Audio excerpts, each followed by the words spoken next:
15절. 제가 가지고 있는 구약 성경으로는 928페이지에 있습니다. 구약 성경 928페이지에 있습니다. 시편 31편 오늘 15절입니다. 시편 31편을 전체 보려고 하니까 31편을 펴주시고 오늘 본문의 내용에 있는 중심에 15절만 같이 한번 읽으려고 합니다. 시편 31편 15절입니다. 같이 읽겠습니다. 내 앞날은 주의 손에 달렸으니 내 원수에게서 내 원수와 나를 박해하는 자들의 손에서 나를 건져 주십시오. 우리 다른 그 개역 한글, 개역 개정에는 나의 앞날이 주의 손에 있사오니 라고도 번역이 되어 있고, 우리 새 번역에서는 나의 앞날은 주의 손에 달렸으니 라고 이렇게 조금 차이 있게 번역이 되어 있습니다. 영어 성경은 동일하게 되어 있는 부분인데 조금 다른 부분입니다. 그래서 우리의 앞날이 누구의 손에 달려 있는가 라는 부분입니다. 아마 신앙생활을 우리가 시작을 하다 보면, 아니면 또 자이든 타이든 위해서 교회를 다니다 보면 늘 나이가 먹고 인생에 깊은 연륜이 있고 또 인생을 수없이 살아온 사람들이 마지막에 하는 이야기들이 내 인생의 모든 주인은 하나님이다. 그리고 내 인생의 모든 것은 하나님 앞에 있다 라고 고백하는 이야기들을 젊었을 때, 아주 20대 때 혹은 10대 때 30대 때 그것을 들으면 마음속에 늘 어떤 또 다른 퀘션이 내 안에 있습니다. 늙었으니까 저 소리 하겠지. 이제는 힘이 없으니까 저 말 하겠지. 저 사람은 가진 게 없으니까 저 말 하겠지. 저 사람은 모든 걸 다 잃었으니까 저렇게 말할 수 있겠지. 저 사람은 뭐 하니까 그렇게 말할 수 있겠지 라고 생각이 내면 속에 불쑥불쑥 있을 때가 있습니다. 그러면 이제 제가 이렇게 이야기를 하면 우리 목사님 굉장히 속물이었구나 라고 여러분은 생각할지 모르지만 여러분도 분명히 있을 거라고 생각을 합니다. 우리가 젊었을 때는 우리의 부모님 세대들이 그렇게 신앙 고백을 하면 이제는 주님의 나라가 가까워 오니까 더 이제는 연세가 있으시니까 이제는 뭘 의지하겠습니까? 주님만 의지해야지 라고 생각하는 20대가 있었고 30대가 있었고 또 그 앞에 10대도 있었던 것을 뒤돌아봅니다. 그렇게 뒤돌아보면서 오늘 이 본문을 가지고 일주일 동안 고민을 해봅니다. 다윗이 자기 인생의 모든 앞날이 주님의 손에 달려있다. 다윗이 쫓기고 있으니까, 다윗이 모든 것을 잃었으니까, 다윗이 지금 모든 것을 누리고 있지 못하고 있으니까 결국은 주님의 손에 달려있다라고 고백하고 있는 것은 아닌가라고 질문을 스스로에게 던져보는 거죠. 그렇게 던져보면서 다윗의 이야기들, 다윗의 발자취, 그 다음에 모세의 발자취, 그 다음에 솔로몬의 발자취를 뒤돌아보면서 공통분모가 있습니다. 그것은 뭐냐면 힘이 없을 때 그들은 고백을 했습니다. 두 번째, 모든 것을 잃었을 때 주님밖에 없다라고 고백을 합니다. 그리고 가장 화려할 때도, 가장 모든 것을 누리고 있을 때는 그들은 그 고백보다는 다른 것을, 액션을 취합니다. 성전을 짓기를 하기를 하질 않나? 혹은 그게 큰 궁에 어떤 예식을 하지를 않나? 그런 모든 부분, 혹은 또 모세의 모습을 보면은 어떤 큰 이스라엘 민족들을 출애굽시켰던 영웅으로서 그들 앞에 강한 리더의 모습을 보여주면서 그것을 끌고 있는 힘을 보여주고 있지를 않나? 그런 모습들을 또 다양하게 찾아볼 수 있습니다. 그와 반면에 이제는 그들이 주님의 손에 나의 모든 인생이 달렸습니다, 주님밖에 없습니다라고 고백을 했을 때는 그들은 20대가 아니었습니다. 30대도 아니었습니다. 그들은 모든 인생에서 이제는 모든 후반부에서 그들의 고백이 있습니다. 당연히 인생의 전반부에 20대에도 고백이 있었죠.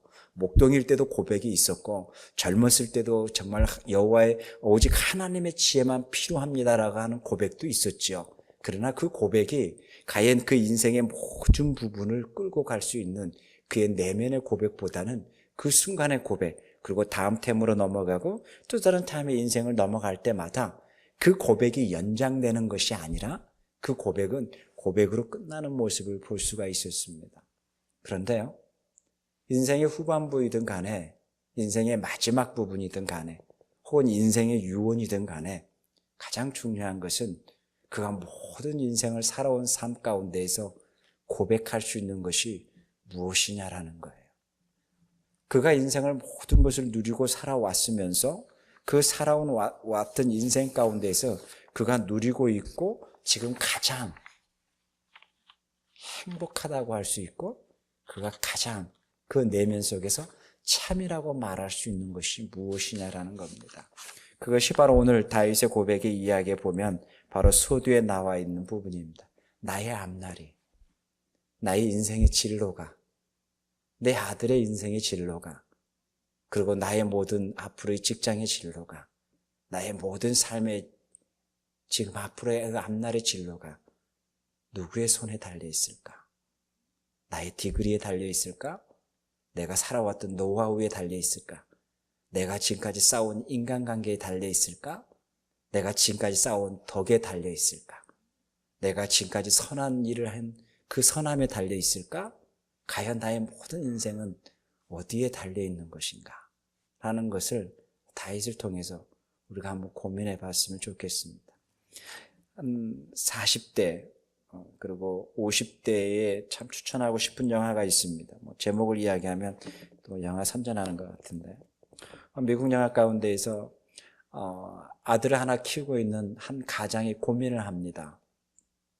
자기의 친구들은 굉장히 큰 비즈니스로 성공한 친구들, 이제는 작가뿐만 아니라 TV쇼에서도 그 다음에 정치계에서도 성공한 친구들, 그러면서 어떤 친구는 전용기를 타고 다니면서 그 살고 있는 모습들, 그리고 또 어떤 친구는 빨리 리타이어해서 하와이에서 살고 있으면서 젊은 여자하고 살고 있는 그런 모습들을 보면서 나는 무엇인가 라고 하는 것을 회의하고 있는 그런 50대에 대한 이야기입니다. 그 50대에 대한 이야기 속에서 내가 정말 넌프라핏 단체에서 어떤 그것을 일하면서 다른 사람을, 어려운 사람을 도와주고 그 펀드를 연결해주는 그 일을 하면서 내가 젊었을 때는 이것이 가장 의미 있고 보람 있는 일인 줄 알았는데 지금 50대가 돼서 인생을 뒤돌아보니까 이런 일이 가장 나에게는 지금 부끄러움의 모습이 되어 있는 자기의 모습을 보면서 인생을 뒤돌아보는 이야기입니다. 나는 자랑할 것이 뭐가 있는가? 그 인생을 뒤돌아보면서 자랑할 것이 없다라는 생각이 듭니다. 그러다가 문득 그런 모든 모습들을 그리워하면서 그러한 것을 막 부러워하면서 그 생각들 속에서 살아가면서 내 아내의 모습을 보고 내 자녀의 모습을 봅니다. 그러다가 그 아들이 이제는 학교 인터뷰가 있어서 보스턴으로 떠나게 됩니다. 보스턴으로 떠나면서 그 비행기 안에서 자기가 비즈니스를 좀 자리를 좀 비즈니스로 업그레이드하고 싶어서 가감하게 내 인생에 나를 한번 투자해보고 싶어가지고 한번 업그레이드를 해보려고도 합니다. 그런데 현실은 카드가 그 다음에 결제할 수 있는 그 모든 것들이 현실이 뒤따라오지 못한 모습 보면서 또 한번 인생의 좌절을 맛봅니다. 그러면서 아들 앞에 야 우리가 비즈니스를 한번 해보자라고 큰 소리를 했는데 그냥 이코노미로 그냥 구석에 가면서 그 아들 앞에도 아버지의 그 위상, 그 모습, 그런 모습을 영상에서 이렇게 보여주고 있습니다. 그러다가 그 아들과 이제 호텔에서 있으면서 별로 그 아들에게 기대하고 있지는 않은데 그 아들이 그런 이야기를 합니다. 이런 이야기하고 저런 이야기하고 하다가 A를 이야기합니다. 나는 A를 가고 싶었는데 이렇게 해서 A를 안 돼서 이러한 옆에 있는 대학교 칼리지로 갔었다. 그러면서 아들을 위로해 주려고 합니다. 그런데 그 아들이 이렇게 이야기하다가 자기는 A를 안 좋아한다고, 자기는 A를 별로 내가 좋아하는 음악 교수가 없고 내가 챌린저 받을 수 있는 교수가 없어서 A를 안 좋아한다라고 합니다. 그러면서 아들을 위로합니다. 그래 A 같은데 안 가도 돼. 그러면서 자기가 졸업한 그 학교도 괜찮다라고 막 이렇게 이야기를 합니다. 그러다가 아들이 무슨 이야기를 하냐면 자기가 가고 싶은 좋은 교수가 있는 학교가 있다고, 그래서 그 학교를 가려고 한다라고 합니다. 그런데 아버지는 별 기대도 하지 않죠. 그런데 아들이 하버드라고 이야기합니다. 그런데 아버지의 그 눈에서 빛이 납니다. 하버드? 너가 그렇게 갈 만한 실력이 돼? 라고 했을 때 자기 하이스쿨 선생이, 진로를 결정하는 선생이 너는 충분히 하버드를 갈 수 있고 충분히 하버드에도 합격할 수 있다라고 선생이 추천했다고 합니다. 그때부터 아빠의 이 기세가 달라집니다. 아빠의 눈빛이 달라집니다. 왜요? 그 인생에 자랑할 것이 하나 생겼습니다. 그러면서 이제 친구들에게 전화를 하기 시작을 합니다. 인터뷰하는 과정 속에서 기다리면서도 앞에 있는 그 인터뷰하고 있는 패밀리를 보면서 자랑을 합니다. 내 아들의 음악의 재능이 이렇게 뛰어난데 여태 아들에게 관심 없던 아빠가 이 재능이 뛰어난 아들이 지금 인터뷰를 하고 있다고 이야기를 합니다. 그러면서 이 아이디가 분명히 학교 선생이, 하이스쿨 선생도 충분히 너 정도면 하버드도 갈 수 있다라고 하면서 막 들떠 있습니다. 그런데 그 아들이 인터뷰를 끝나고 돌아오는데 황당한 이야기를 합니다. 아빠, 인터뷰 날짜가 어제였어. 오늘이 아니었어. 그러면서 모든 것이 망가지는 그 모습. 그럴 때 그 아빠의 그 분노. 너는 어떻게 그렇게 시간 조절도 못하고 어떻게 그렇게 하면서 그 막 분노하고 있는 그 모습. 여태 아들에게 기대도 하지 않았던 그 아빠의 모습. 그러면서 어떻게 하든지 인터뷰를 다시 하고 싶어 하면서 입학사정관에 가서 막 이야기를 합니다. 그리고 따집니다. 그럴 때 입학사정관이 그럽니다. 세크라멘토에 돌아가서 거기에 졸업생과 인터뷰에도 동일한 인터뷰니 걱정하지 말라고 그렇게 하라고 합니다. 그래도 여기까지 왔는데 그러면서 막 했을 때 그 아빠의 모습을 보면서 아들이 조금 창피함을 느끼면서 아들이 이런 이야기를 뒤에서 합니다. 아빠, please. 입학사정관을 화나게 하면 나에게 어떤 일이 벌어질 줄 모르니까 please 라고 합니다.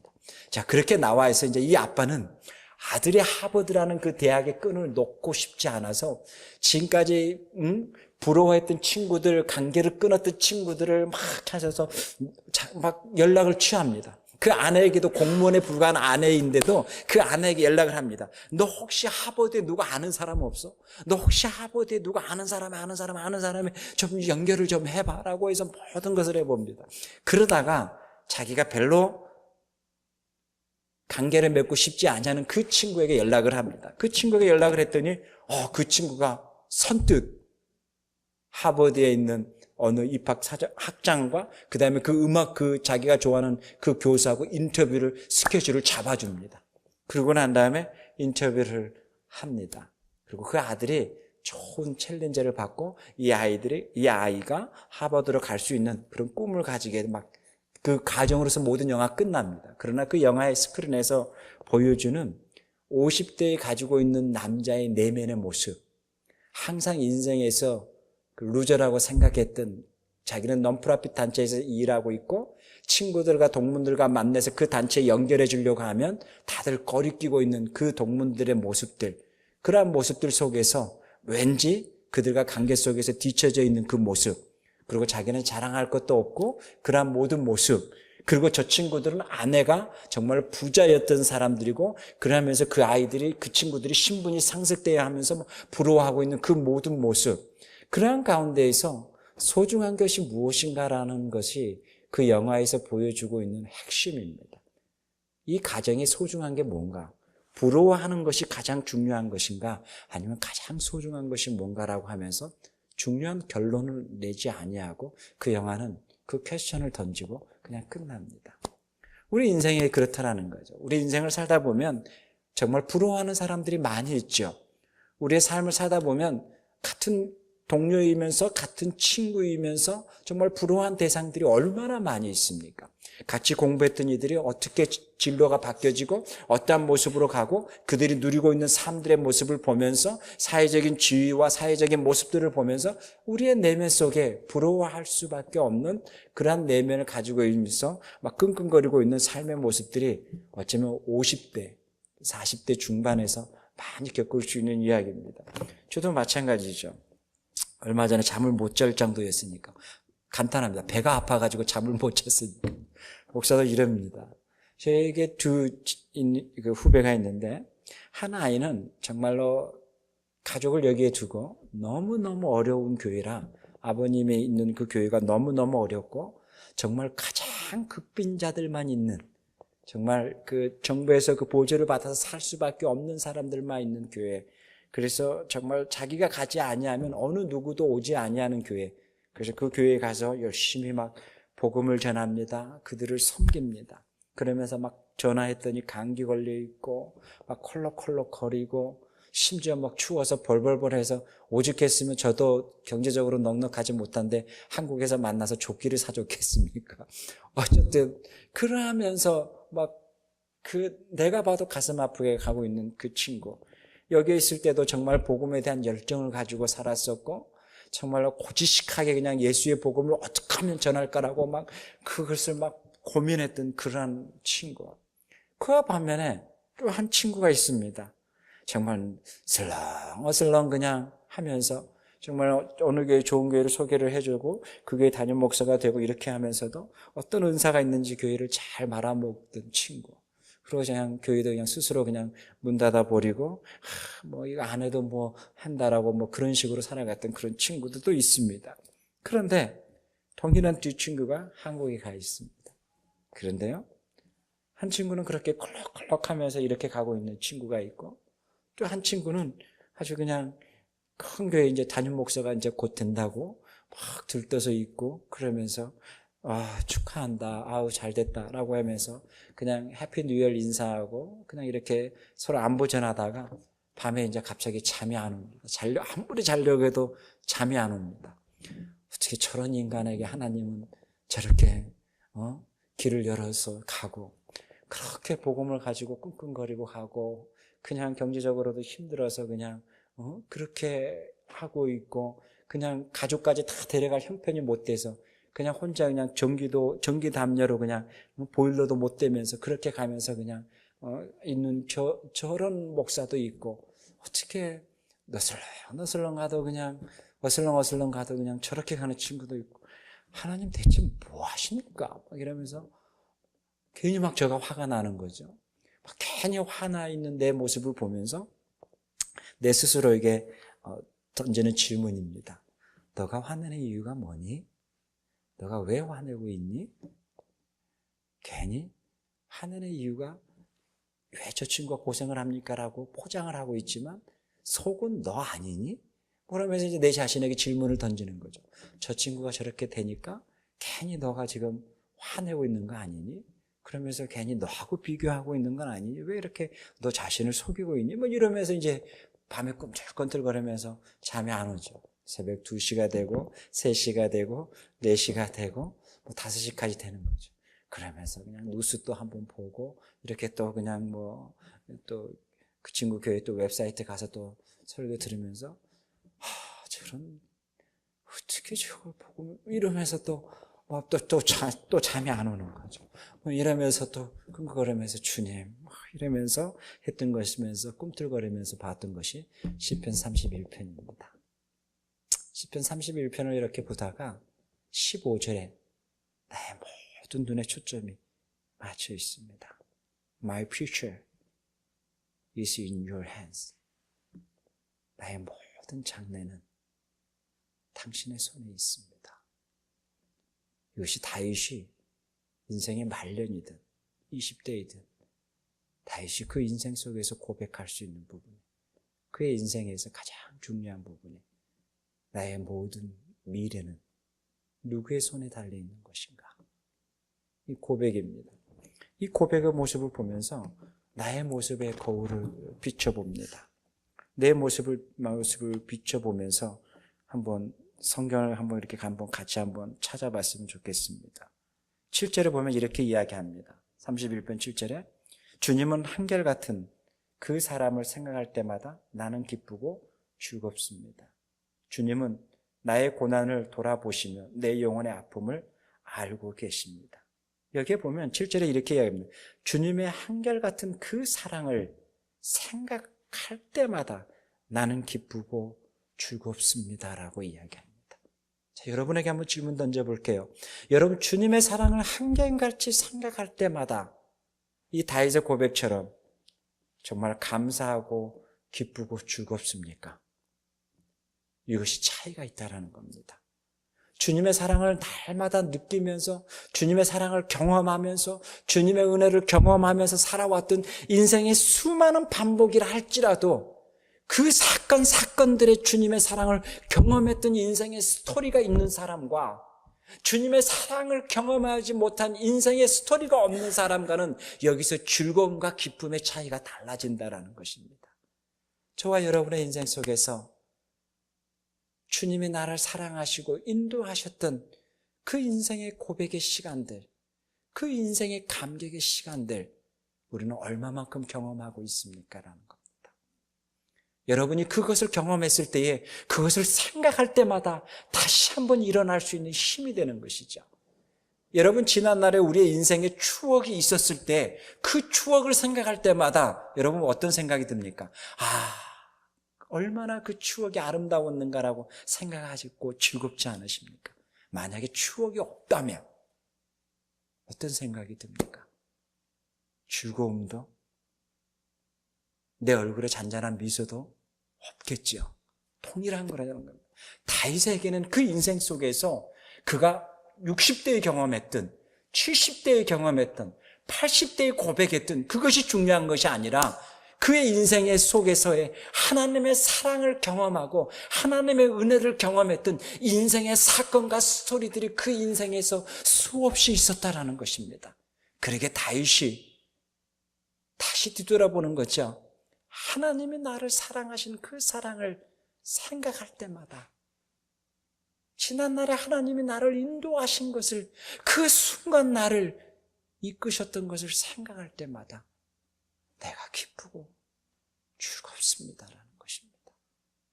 여기엔 두 가지 개체가 나타납니다. 한 개체는 하나님의 손이 그의 인생을 인도하시고 이끄셨던 하나님의 일이 있었고, 그리고 그 한 인생에 하나님의 이끄시고 인도한 것을 깨닫게 되고 알게 되는 그의 인생의 타임이라는 그 역사 속의 시간 속에서의 고백이 있었다라는 겁니다. 그러기에 다윗은 그 하나님의 손길을 생각을 합니다. 다윗은 하나님이 인도해 주셨던 그 삶의 시간들을 뒤돌아봅니다. 그리고 다윗이 고백합니다. 얼마나 기쁘고 즐거웠는지. 뭐가요? 하나님이 인도하셨던 하나님의 그 사랑이 얼마나 감사하고 기쁜지. 이것이 다윗의 고백입니다. 그것뿐만 아니라 13절 한번 볼까요? 많은 사람이 나를 비난하는 소리가 들려옵니다라고 합니다. 다윗은 굉장히 외향적이면서도 다윗의 모습 속에서는 남의 모습들, 남이 나를 어떻게 생각할 것인가, 그러한 부분 속에서 굉장히 많이 생각했던 그 삶의 모습인 것 같습니다.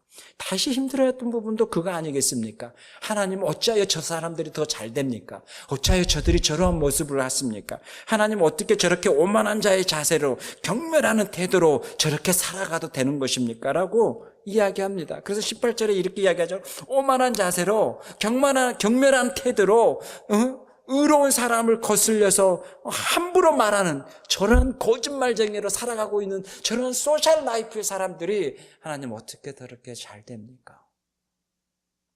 그래서 다윗의 생각 속에서 얼마나 많이 힘들었겠습니까? 얼마나 그러한 모습들을 보면서 살아가는 것 또한 그의 삶 속에서 얼마나 고통스러웠겠습니까? 그럴 때마다 다윗이 그 삶 속에서 이런 고민들을 하지 않았겠어요? 하나님이 나를 포기하셨나? 하나님이 나를 외면하셨나? 하나님이 그냥 나의 지은 죄가 있기 때문에, 내가 조금 신실하지 못하는 것 때문에 하나님이 나를 조금 이렇게 멀리 두시나? 하나님이 나의 모든 부분 속에 그냥 이렇게 조금 외면하고 있지는 않나? 그러한 부분 속에서 다윗이 왜 고민이 없었겠습니까? 오늘 성경 구절에 보면 22절에 이렇게 이야기하고 있습니다. 22절 같이 읽까요? 내가 포위되었을 그때 나는 놀란 나머지 내가 이제 주님의 눈밖에 났구나 생각하며 좌절도 했지만 주님께서는 내가 주님께 부르실 때에 내 간구를 들어주셨습니다 라고 이야기합니다. 여기에 보면 다윗이 어려움 당했을 때에, 다윗이 가장 공고할 때에 다윗이 그 상황 속에서 이렇게 자기 스스로에게 고백했다고 합니다. 생각했다고 합니다. 내가 이제 주님의 눈밖에 났구나.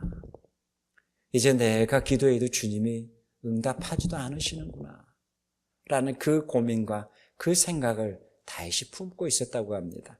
그럴 때 그러한 좌절 가운데도 주님께서는 내가 주님께 부르짖을 때 내 간구를 들어주셨습니다 라고 합니다. 저는 이 말씀을 보면서 밤에 막 꿈틀꿈틀 거리고 새벽 3시가 4시가 되면서 얼마나 허하면 새벽 5시에 피치커피가 여는데 4시 50분에 가서 차 파킹해놓고 그 앞에서 차 안에서 기다리면서 시계를 보면서 2분 남았네, 1분 남았네.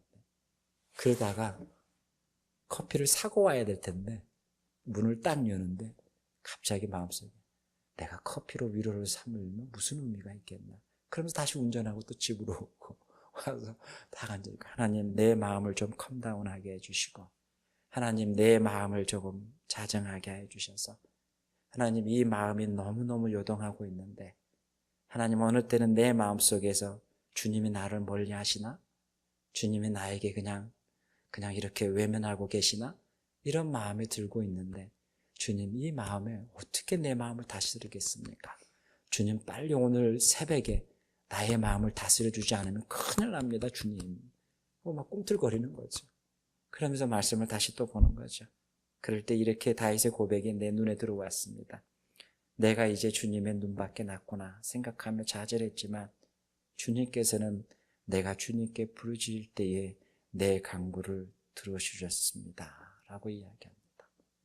이것이 우리가 하나님 믿는 우리의 백성들이 좌절하고 절망하고 주님을 믿고 가는 것이 외면당하는 것 같고 주님을 믿고 가도 왠지 내 마음속에 뜨거운 사랑이 없는 것 같고 내 삶 속에서 남들은 다 잘 되는 것 같지만 내 삶 속에서 왠지 나 혼자 있는 것 같고 그런 모든 삶들이 엄습해 오는 그 삶의 시간 속에 다윗을 기억했으면 좋겠습니다. 주님이 나를 조금 멀리 하시나? 주님이 나의 기도에 조금 응답하지 않으신 그 모습을 볼 때 다윗이 그렇게 이야기합니다. 내가 부르짖을 때에 분명히 주님은 응답하신다라고 합니다. 그러면서요 23절에 이렇게 이야기합니다. 주님을 믿는 성도들아, 주님을 믿는 성도들아, 너희 모두 주님을 사랑하여라. 주님께서 신실하신 사람은 지켜주시고 거만한 사람은 가차없이 벌하신다라고 이야기합니다. 여기에 보면 상반절에 우리가 조금 밑줄을 그었으면 좋겠습니다. 주님을 믿는 누구누구야 라고 자기 이름을 한번 넣어보세요. 주님을 믿는 누구누구야, 너희 모두 주님을 사랑하여라. 주님께서는 신실한 사람은 지켜주신다 라고 이야기합니다. 이제는 2017년 마지막입니다. 한 해를 뒤돌아보면서 미래에 대한 두려움, 앞으로 해놓은 것이 없는데 앞으로 어떻게 살아가야 되는 어떤 두려움, 내 진로가 어떻게 가야 되는 것인가에 대한 이 두려움, 이 모든 부분 속에서 우리를 엄습해 올 때에 다윗의 이야기에 우리의 귀를 기울였으면 좋겠습니다. 나의 인생의 앞날에 주님의 손에 달려 있습니다. 나의 인생의 앞날에 주님의 손에 달려 있는데 아무 것이 보이지 아니할 때에 주님의 한결같은 그 사랑을 우리가 다시 한번 뒤돌아보았으면 좋겠습니다. 지난날에 나를 사랑했던 그 하나님의 사랑들을 뒤돌아보면서 다윗이 너무나 즐겁고 하나님 앞에 감사히 고백했던 것처럼 우리의 삶의 순간순간에 인도하셨던 하나님의 손길들을 더듬어 보면서 우리의 인생의 주인 되신 그 하나님이 나의 인생의 주인됨을 고백할 수 있고 나의 앞날에, 나의 퓨처에, 그리고 내 자녀의 앞날에, 모든 미래에 주인은 누구인가라는 고백이 오늘 우리들의 삶에서, 그리고 오늘 우리가 성구의 영신 예배 우리들의 삶에서 고백되었으면 좋겠습니다. 그러면서 다윗이 이야기하는 것처럼 우리의 신앙 고백이 주님을 믿고 있는 누구누구야, 주님을 믿고 있는 나의 본 누구누구야, 너의 주님, 너를 인도하시는 그 주님을 사랑하여라 라고 다윗이 이야기하는 것처럼 우리도 우리의 이웃에게, 우리의 믿음의 벗들 가운데 조금 신앙이 뒤쳐져 있다라고 느껴 있는 친구들에게, 우리의 믿음의 벗들에게, 교회를 떠나 있는 이들에게, 우리의 믿음의 벗들에게 하나님이 어디 있는가에 대한 그런 고민 속에 살아있는 그들에게 주님을 믿는 누구야? 너의 모두 삶의 주인은 하나님이시다라고 할 수 있는 우리들의 선포, 우리들의 고백이 오늘 하루 가운데 서로 남편이 아내에게, 아내가 남편에게 서로 세워줄 수 있는 우리들의 선포가 되었으면 합니다. 기도하겠습니다. 하나님 아버지, 감사합니다. 우리의 삶의 자리에, 우리 인생의 삶의 자리에 함께 하셔서 미래에 대한 두려움이 우리 모두에게 있습니다. 앞으로 진로에 대한 고민이 우리 모두에게 있습니다. 하나님, 남들의 어떠한 진로와 앞으로에 대한 모든 부분 속에서 잘 되어지는 모습을 보면서 어느 때는 좌절할 수도 있습니다. 주님, 우리 가운데 임재하여 주셔서 하나님, 우리의 인생의 주인이, 그리고 우리의 인생의 모든 앞날이 주님의 숨결에, 주님의 손에 달려 있음을 고백합니다.